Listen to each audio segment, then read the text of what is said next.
आदरणीय दर्शकवृन्द नमस्ते। पत्रपत्रिकाहरू लिएर तपाईहरू समक्ष उपस्थित भएका छौं। आज 15 भदौ 2077 सोमबार भाद्र शुक्ल पक्षको त्रयोदशी तिथि, नेपाल सम्वत 1140, ईस्वी सम्वत अगस्त 31, 2020। आजको पत्रपत्रिकामा विविध विषयहरूलाई समेटिएको छ। खास गरेर कोरोना संक्रमणका विषयहरूलाई बढी प्राथमिकता दिएको अवस्था छ। सरकार अहिले किङ कर्तव्य विमूढको अवस्थामा छ, वा भनौँ सरकार नामको वस्तु नै छैन जस्तो लागिरहेको अवस्था पनि छ। किनभने अहिले जसरी कोरोनाका कारण सर्वसाधारणको मृत्यु भइरहेको अवस्था छ, भेन्टिलेटर कहीँ कहीँ उपलब्धता अनुपलब्धताको अवस्था छ र जसरी लकडाउन भनौँ, निषेधाज्ञा भनौँ, त्यसलाई खोक्लो बनाउने प्रयास भइरहेको छ। यसले कतै न कतै यो संक्रमणको तीव्र गतिमा बढ्छ कि भन्ने आशंका पनि देखिएको छ। र यसको अहिलेसम्म जुन जसरी विज्ञहरूको विश्लेषण के देखिएको छ भने, खास गरेर जसरी भारतबाट लुकी छिपी खुला सीमाका कारणले प्रवेश गरे र ती व्यक्तिहरूको पीसीआर परीक्षण भएन र ती व्यक्तिहरूलाई क्वारेन्टाइनमा राखिएन र ती सबै कामहरू नगरिएर एकासी जसरी ती समाजमा घुलमिल भए, त्यसले कतै न कतै यो संक्रमण फैलाएको अवस्था पनि छ। खास गरेर वीरगञ्जको अवस्था देख्ने हो भने वीरगञ्जमा धेरै जसो समस्या यसै कारणले आएको छ। पत्रिकाको कुरा गरौँ। पत्रिका आज मसँग तराई टाइम्स दैनिक छ, जनकपुरबाट प्रकाशित हुने। देशभरका कोरोना संक्रमितको संख्या 38,561 पुग्यो भनेर समाचार आजको तराई टाइम्समा छापेको छ। देशभर आइतबारसम्मको तथ्याङ्क अनुसार 348 महिला र 873 पुरुष गरी कुल 1221 जनामा कोरोना भाइरसको संक्रमणको पुष्टि भएको छ।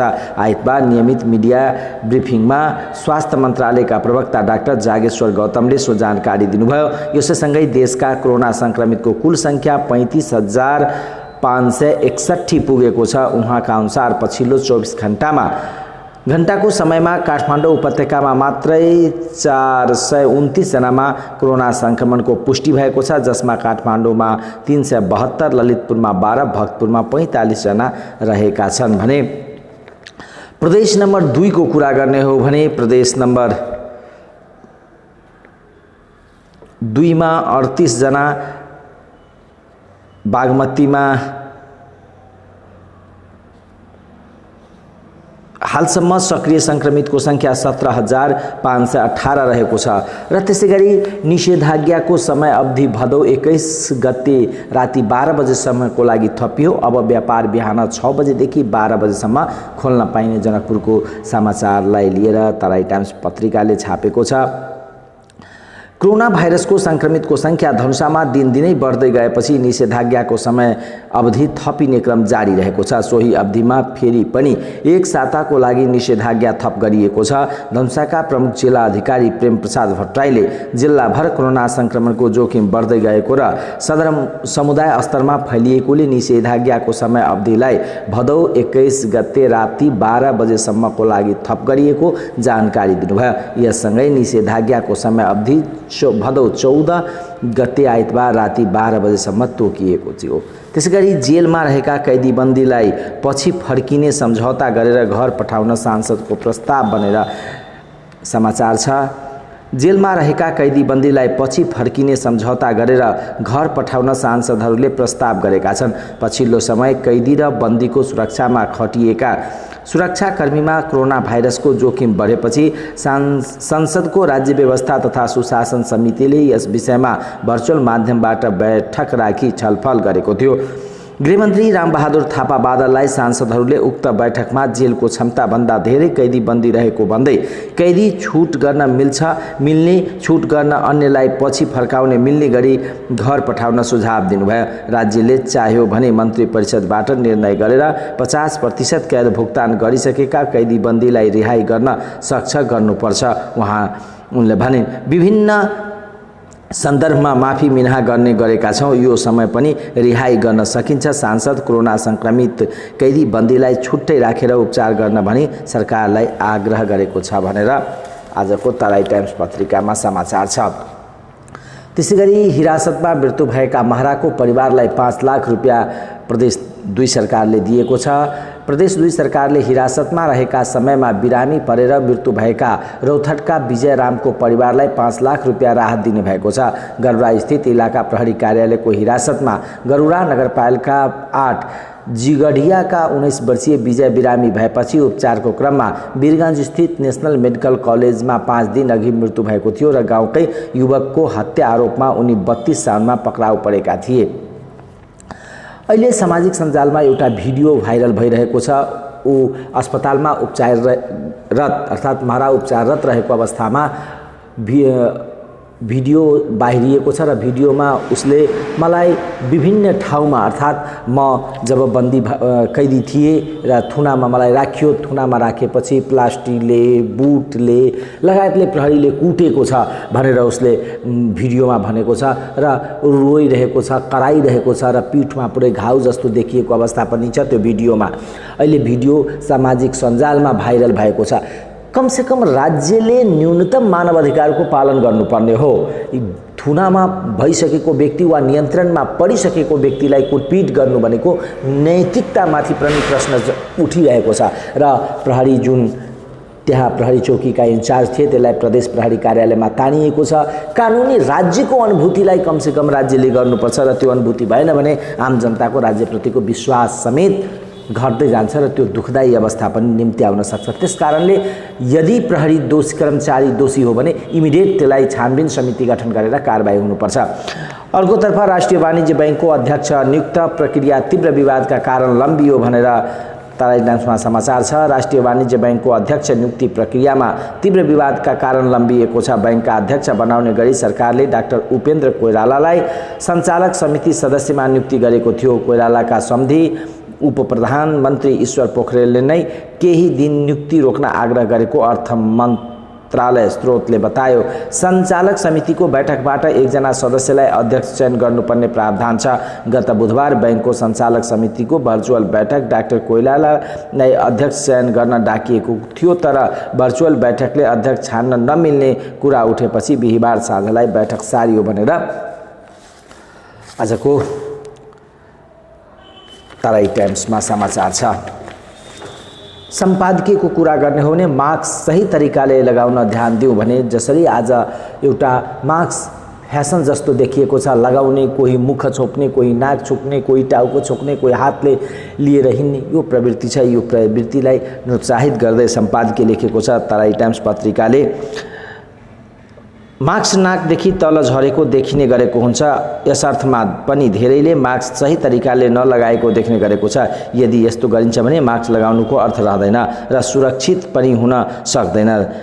यसैले मास्क सही तरिकाले लगाउनमा ध्यान हामी सबैले दिन जरुरी रहेको छ भने तराई टाइम्स पत्रिकाले सम्पादकीय लेखेको छ।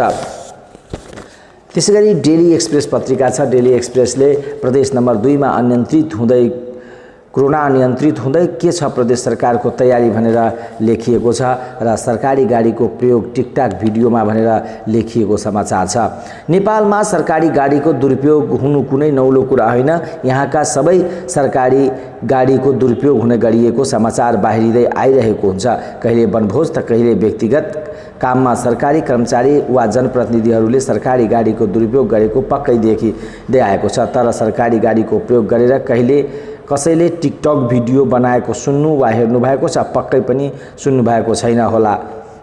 क्रेज पनि यति कि अब बाबुले प्रयोग गरिरहेको सरकारी नम्बर प्लेटको गाडीमा छोराले टिकटक भिडियो नै बनाउन थालेका छन्। टिकटक भिडियो देखिएका युवक महोत्तरीका गौशाला नगरपालिकाका मेयर शिवनाथ महतोका छोरा जितेन्द्र कुशवाहा हुन् र भिडियोमा प्रयोग गरिएको बा2झ 4022 नम्बरको झण्डावाला सरकारी गाडी मेयर महतोले प्रयोग गरिरहेको गाडी हो। अब सरकारी गाडीको दुरुपयोग यतिसम्म भइरहेको अवस्था तराई आजको डेली एक्सप्रेसको समाचार छ।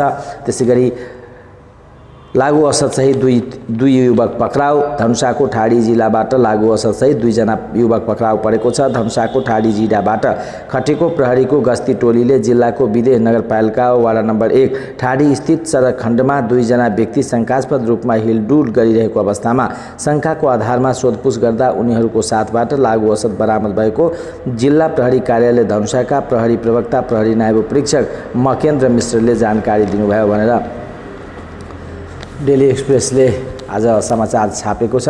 प्रदेश 227 संक्रमित थपिए भनेर सम्पादकीय छ भने प्रदेश सरकारवाले अड्कलबाजी के छ यथार्थ सत्य संवादमा रामभरोस काप्री लेख्नुहुन्छ।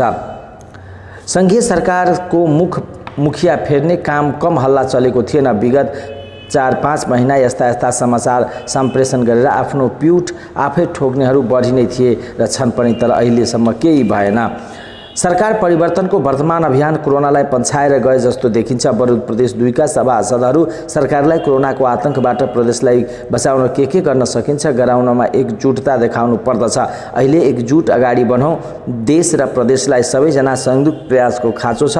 अब यो मात्र सम्भव हुन सक्छ जब प्रदेशका जनताप्रति माया हृदयमा पलाएर आउने स्थिति उत्पन्न हुन्छ।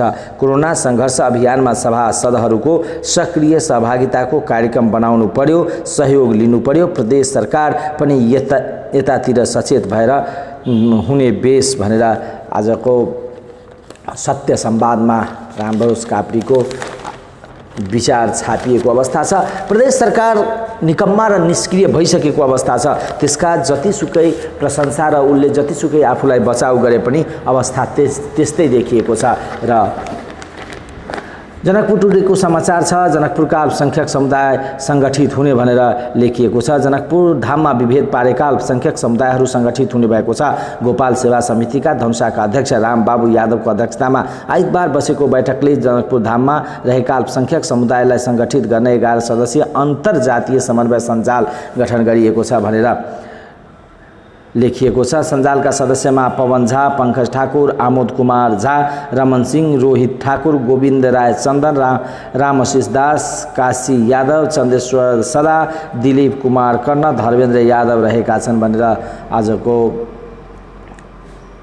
जनकपुर टुडेमा समाचार छ। उपलब्ध रकम खर्च नहुँदा समस्या बढेको छ। मुख्यमन्त्रीको कथन छ। मुख्यमन्त्री लालबाबु राउतले कोरोना महामारी नियन्त्रणका लागि प्रदेश सरकारले उपलब्ध गराएको रकम खर्च नहुँदा समस्या बढेको बताएका छन्। महामारी नियन्त्रणका लागि आवश्यक सल्लाह सुझाव लिन लाहानमा आयोजित सिराहा र सप्तरीको सरकारवालाहरूसँगको छलफलमा मुख्यमन्त्री राउतले प्रदेश सरकारले उपलब्ध गराएको रकम स्वास्थ्य सामग्री पनि अधिकतम प्रयोग गर्नुपर्नेमा जोड दिनुभयो भनेर आजको जनकपुर टुडेमा समाचार छापिएको छ।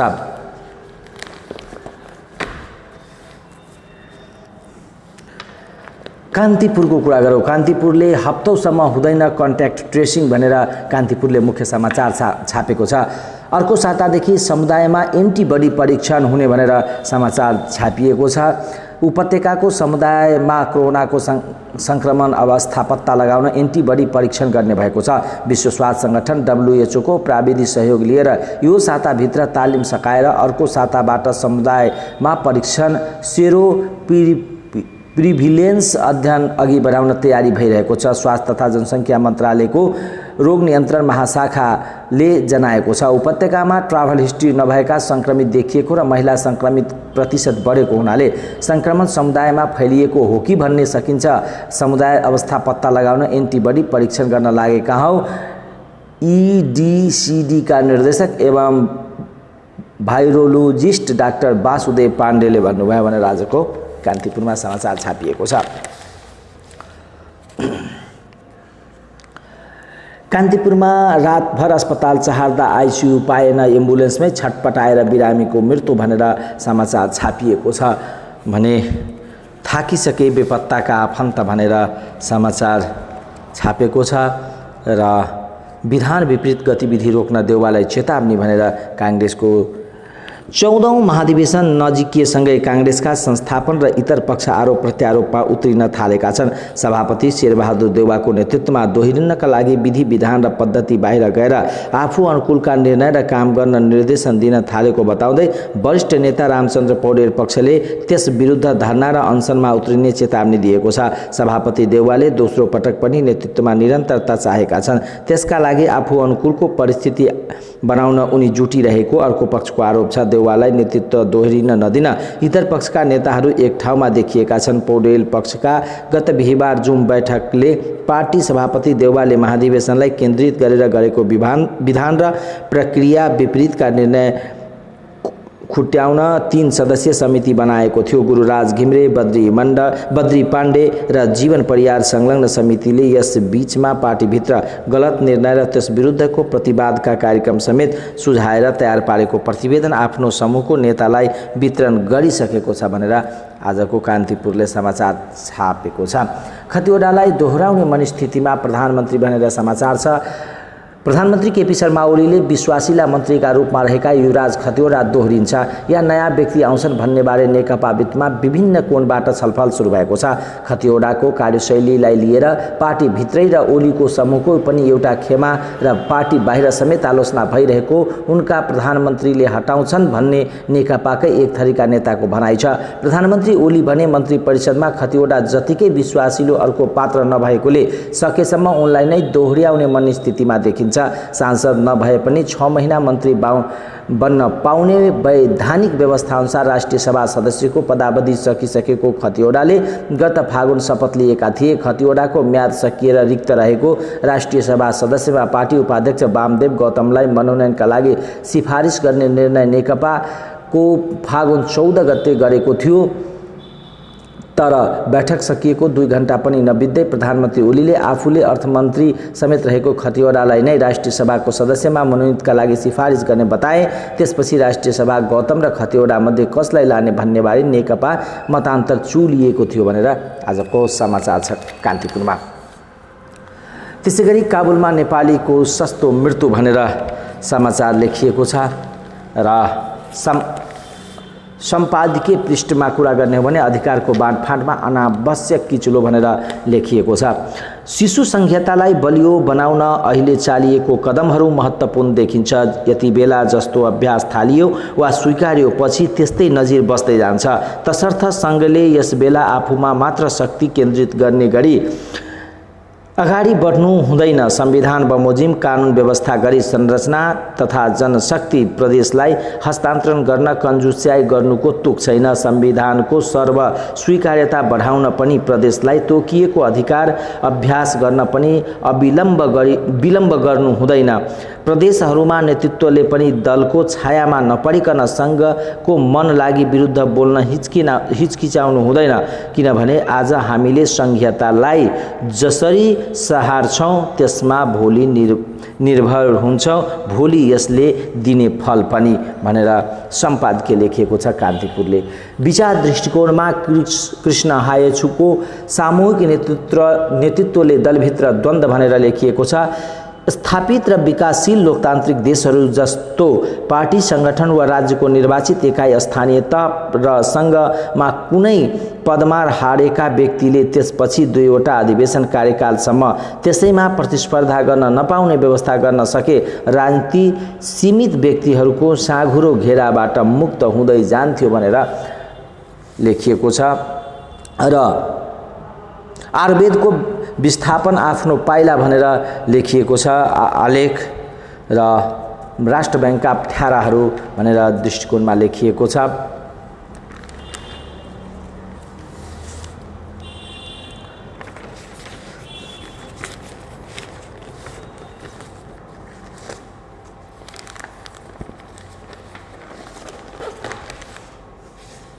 गोरखापत्रले थपिए 1221 संक्रमित भनेर लेखिएको छ र संसदीय समितिको निर्देशन पीसीआर शुल्क बढीलाई कारबाही गर्नु भनेर गृहमन्त्रीको छ। कथनलाई लिएर समाचार बनाइएको छ। प्रतिनिधि सभा राज्य व्यवस्था तथा सुशासन समितिले सरकारले तोकेभन्दा बढी शुल्क लिएर पीसीआर गर्ने अस्पताल तथा ल्याबलाई कारबाही गर्न निर्देशन दिएको छ। समितिको आइतबारको भर्चुअल बैठकपछि सभापति शशि श्रेष्ठले तोकेभन्दा बढी शुल्क लिएको जनगुनासो बढिरहेको भन्दै तत्काल अनुगमन र कारबाही गर्न निर्देशन दिनुभएको हो। समितिले स्वास्थ्य तथा जनसङ्ख्या मन्त्रालयलाई आवश्यक समन्वय सहित अनुगमन गर्न निर्देशन दिएको भनेर आजको समाचार छापिएको छ गोरखापत्रमा। त्यसैगरी नेपालमा कोरोना खोपको तत्काल परीक्षण नगरिने भनेर समाचार छापिएको छ।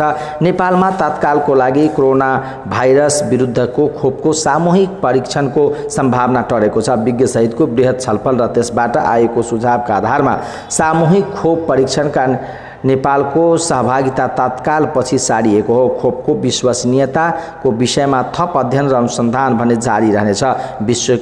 विश्वका हुने विभिन्न विषय र क्षेत्रमा राजनीति, आर्थिक, सामरिक लगायतका विषयमा पनि जोड दिएकोले पनि तिनको विषयवस्तु ध्यान दिँदै त्यसमा गलत गतिविधिबाट नेपाल जोगिन सामूहिक खोप परीक्षणको सम्भावना पर सार्ने निर्णय गरिएको नेपाल स्वास्थ्य अनुसन्धान परिषदका सदस्य सचिव डाक्टर प्रदीप गेवालीले जानकारी दिनुभयो भने गोरखापत्रको समाचार छ।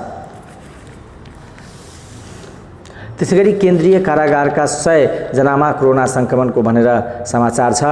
राजधानीको सुन्धरा स्थित केन्द्रीय कारागारका 50 जना कैदीबन्दी र 50 जना सुरक्षाकर्मी सहित 100 जनामा कोरोना भाइरसको संक्रमण देखिएको छ। मुलुकको पुराना र सबैभन्दा बढी कैदीबन्दी रहेको सो कारागारमा उच्च स्वास्थ्य तथा सुरक्षा सतर्कता अपनाउँदै पनि कोरोना संक्रमण देखिएको कारण व्यवस्थापनले जनाएको छ।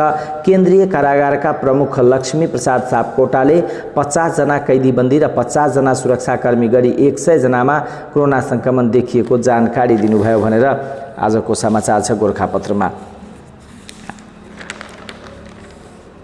सम्पादकीयको कुरा गर्ने हो भने रक्तदानको संस्कृति भनेर लेखिएको छ। आजको दिन 10औं पटक रक्तदान गरेका व्यक्ति वा उनका आफन्तलाई आवश्यक परेको बेला पनि रगत पाउन सकिन् भने रक्तदानका लागि समाज कसरी उत्प्रेरित हुन्छ। तसर्थ यस्ता रक्तदाता अभिलेखीकरण गरी सामाजिक सम्मान र सुरक्षा दिन वाञ्छनीय छ। साथै रक्तदानको लागि सहज र उचित वातावरण बनाउन सकिन्छ। जस्तै नेपालमै पहिलो पटक पोखरामा रक्तदान गर्न आवश्यक सबै उपकरण जडान गरिएको एम्बुलेन्स सञ्चालनमा आएको छ। वातानुकूलित एसी जडित उक्त एम्बुलेन्स सञ्चालित रगत सुरक्षित राख्न सकिने भने रक्तदाताले पनि सुरक्षित भएर रक्तदान गर्न सक्छ। यस्ता कार्यमा सरकारले सहजीकरण गर्न र सामाजिक सङ्घ संस्थाले नेतृत्व लिनु उपयुक्त हुन्छ भनेर लेखिएको छ। त्यसैगरी सामाजिक सञ्जालको जाल भनेर आलेख छापिएको छ।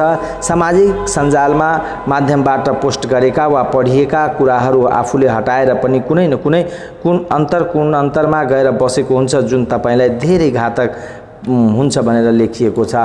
त्यसैगरी नेपालमा पुस्तकालयको विकास भनेर सन्दीप सापकोटाको आलेख छ। प्रकोपमा विद्यालय शिक्षा भनेर लेखिएको छ। त्यसैगरी प्रदेश 5 को समाचारमा कतै संक्रमण बढ्दै कतै मुक्त भएर फर्किँदै देखिएको छ। एम्बुलेन्स दुर्घटनामा 2 जनाको मृत्यु र स्थानीय तहको गुनासो स्रोत साधनको अभावले व्यवस्थापनमा समस्या भनेर कर्णाली प्रदेशको समाचार छ।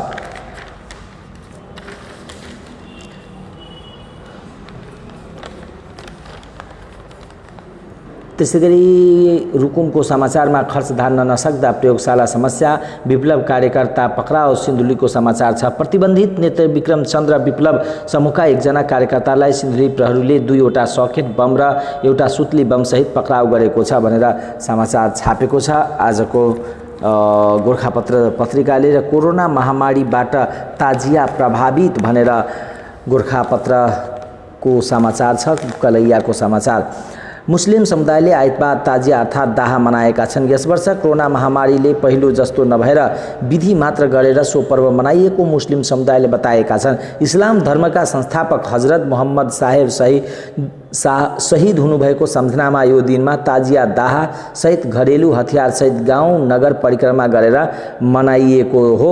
बाराको महागढी नगरपालिका वार्ड नम्बर 3 मा यस वर्ष 14वटा ताजिया बनाउनु पर्नेमा कोरोना महामारीको कारण जम्मा 3वटा दाह निर्माण गरिएको गनी मोहम्मदले बताउनुभयो। मुलुकभर कोरोना महामारीका त्रास रहेका कारण यस वर्ष ताजिया दाह पनि प्रभावित भएको पूर्व मन्त्री तथा नेपाल मुस्लिम संगठनका संयोजक फर्मुल्लाह मंसूरले बताउनुभयो। इस्लामी पात्रोको पहिलो महिनाको नाउँ मुहर्रम र मुस्लिम समुदायको पवित्र महिनाको रूपमा मुहर्रमलाई मानिन्छ। यहीदेखि नयाँ साल शुभारम्भ हुन्छ। अगस्त 29 अर्थात् भदौ 13 गतेदेखि मुहर्रम सुरु भएको हो र मुहर्रम महिनाको 10औं दिन रोज ए आशय भनिन्छ र यो दिन हजरत इमाम हुसैन शहीद हुनुभएको हो र इस्लाम धर्मका संस्थापक हजरत मुहम्मद साहेबको सानो नवासे हजरत इमाम हुसैनले करबलामा 72 साथी शहीद हुनुभएको यो महिना शोक मनाउने महिनाको रूपमा लिइन्छन् भनेर आजको गोरखापत्रले ताजिया प्रभावित भनेर समाचार छापेको छ।